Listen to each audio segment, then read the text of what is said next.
What's up, guys? Scott Martin here, Bass Angler Magazine, Southern Style Swim Baits. That's what we're talking about today. Now, you guys out in California, don't rib me too much, okay? I know that in California, you throw the big giant Huddlestons, the big giant triple trouts. I get it, man. I've been out there. It's awesome to do. But you know, down here in the South, Texas, Florida, Georgia, Alabama, Guntersville, places where there's a lot of grass, we throw a lot smaller swim baits. And I'm going to show you a simple way how I rig them up and kind of what I do. Number one, to start with the right kind of swim bait. I like a little boot tail type swim bait like we have here. This is a Bruiser Super Swimmer. It's got a nice little boot tail, and what we're doing with these baits, instead of reeling them slow to the bottom, reeling them fast on the top, similar to a buzz bait, trying to draw that reaction strike. And that little boot tail right there kicking through the water creates a nice little gurgle. Those fish react to it. So let's rig it up. Number one, I like to throw it on braid. Anytime I'm fishing a fast-moving bait in heavy grass, braid is fine. The fish are not looking at the braid at all, so you're better to have the braid with the simple advantages of having less stretch and being able to really jack those fish out of the grass. So I like to put a bobber stop on, number one, like we have here. I'm going to take a small weight, like we have here. We have a little River to Sea. This is a little, this is actually a little 1/32, and then we have, sometimes I'll throw, if I'm in real thick grass and I don't want it to go down deep, I'll throw that Reaction Innovation little bullet weight there. It doesn't weigh anything. So either one is good. If I'm fishing a little bit more open water, I'm trying to get that bait down a little bit deeper, or even every once in a while kill it and let it sink to the bottom, I'll fish the weight. If I'm trying to keep it on top the whole time like we do most of the time, I'm going to throw that real lightweight little weight right there. And what that does is that helps part the grass. Okay, that's why we're putting that on there, so that way the grass isn't grabbing the front of that bait and pulling it down. So we'll put that little weightless weight on there, for lack of better words. Rig that on. Take your favorite hook, basically a TK 120, nice heavy-duty Magnum worm hook. I'm going to rig that up with a standard Palomar knot. You know, we talked about a snell knot when we're flipping, but when I'm swim baiting, I throw just a standard Palomar knot.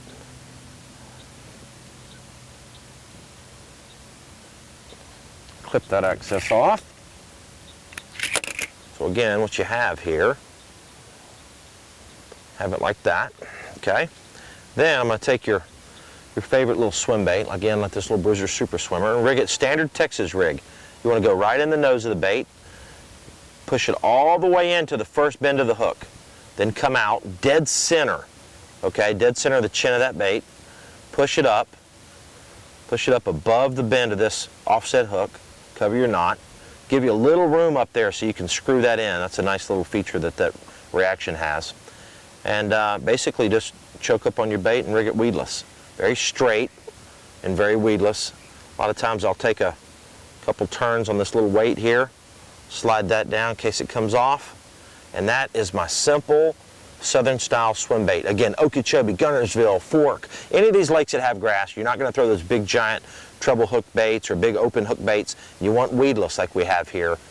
That's how we rig it up. So follow me along. I'm going to take you over here to some of my favorite swim bait water and show you what I'm looking for and how I work this bait. Now what I'm doing with this swim bait, it's a great search bait. It catches big fish, of course, but I get out in these flats and I want to look out across these grass flats and I want to look for holes or open spots in the grass. For example, like right over there. Reel that weedless swim bait right through that little hole, and if there was a bed in there or a fish hanging out, a lot of times we'll come up and crush it.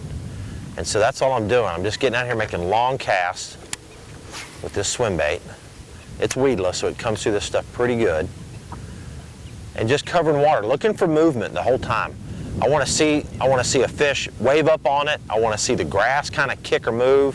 Sometimes you'll see a swirl. There's all types of things you have to look for that indicate that there's a bass in that area. Reel across that big open hole there. Reeling along the pads.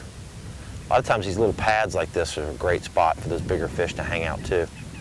They'll sit underneath those little pad spots.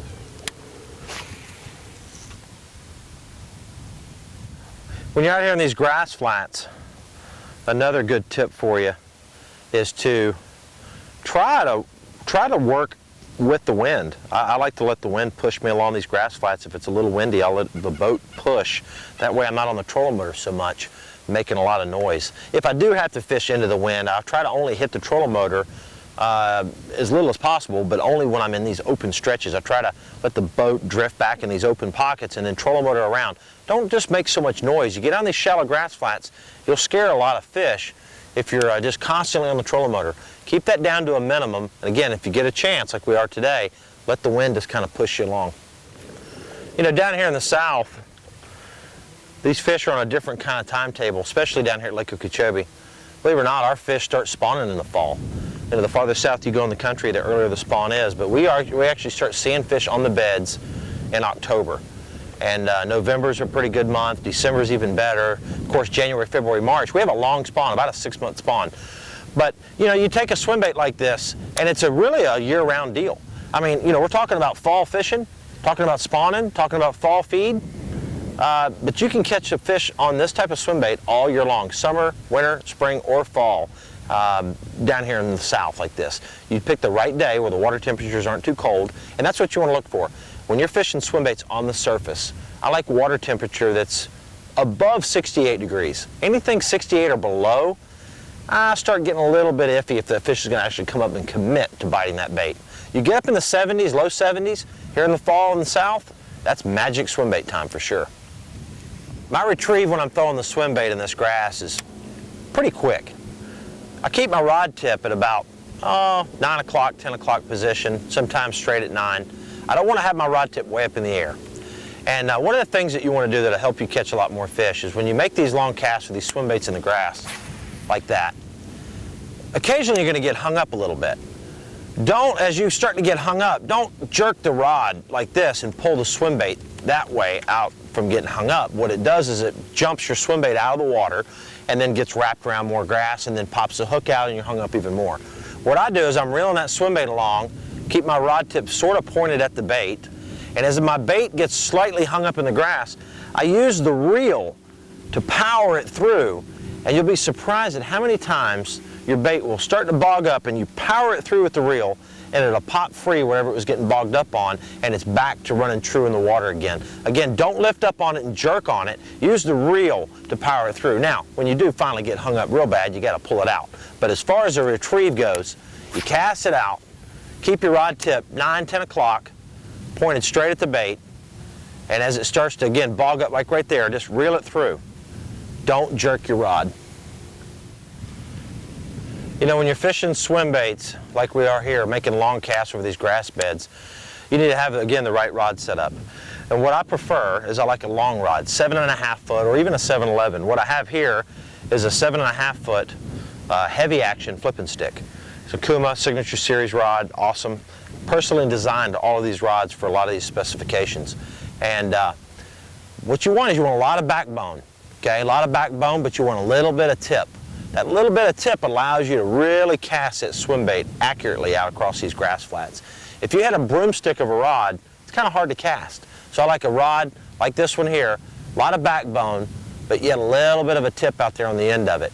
That allows that bait to load up, make that long cast, because when you're fishing with braided line, like I am here today, this is a 65-pound braid on this one, and you set the hook far away from the boat, you need to drive that hook. And the great thing about the Trocar TK130 is that it has a super sharp point, cutting edge point, so it's going to penetrate much easier than a lot of the hooks out there, but you still need a stiff rod, you still need braided line to get these fish through. And that's how I rig it up. Now, let's talk about colors of swim baits. You know, you go in the tackle shop, there's a million different colors. There's green pumpkins, there's whites, there's blues, there's blacks, there's everything you can think of. And here, in the springtime, I like to fish a bait that's similar to a bluegill, like we have here. This has kind of a copper back to it, this Bruiser swim bait. Copper back, a little green flake in it, kind of a white bottom. I like that color a lot in clear water. Occasionally I will go to a dark color, especially if it's cloudy out. If it's a real cloudy day, I like a black, you know, or a black and blue color of a swim bait. But most of the time, I'm throwing a real natural color like we have here, because again, when you're around these grass flats, there's a lot of bluegill in the area, and big bass feed on bluegill. So any swim bait that you can throw that has a little bit of some bluegill characteristics in it is a good idea.